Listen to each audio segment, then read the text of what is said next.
So outside of executive offices, we also have executive departments. These are part of the executive branch. There's 15 different departments who are responsible for different areas of government. Each department is led by a secretary. All secretaries are made up of an advisory group known as the cabinet.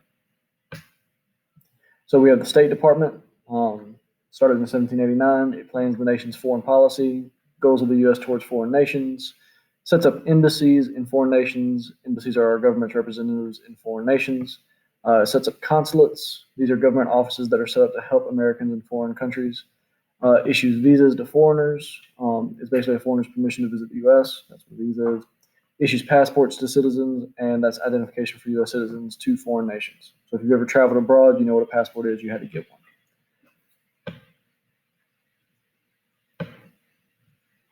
The Treasury Department, also established 1789, it collects and spends all the nation's tax money. They are who have established the IRS. The IRS is the Internal Revenue Service, and they collect U.S. taxes.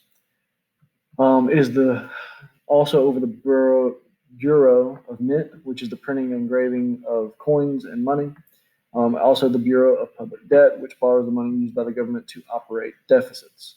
Also, they are in control of the Alcohol and Tobacco Tax Agency.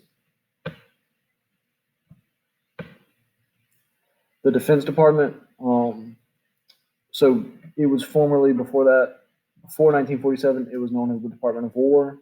After 1947 in the Second World War, people were like, let's change the name. So now it's the Defense Department.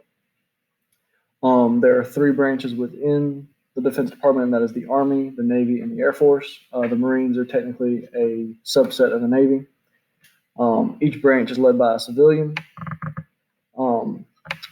The Joint Chiefs of Staff, that group is made up of the highest ranking officers in each of the military branches who advise the president on military matters. The Justice Department, established in 1870, represents the U.S. in the legal system. It's led by the Attorney General. Some places that fall into this are the FBI, which investigate violations of federal laws, the Bureau of Prisons,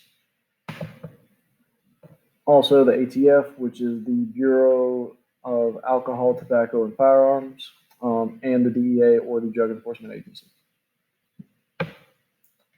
We also have the Interior Department, established in 1849, that manages our nation's lands and resources. It's where we get our National Park Service, manages millions of acres of national parks, the Fish and Wildlife Services, and Bureau of Indian Affairs.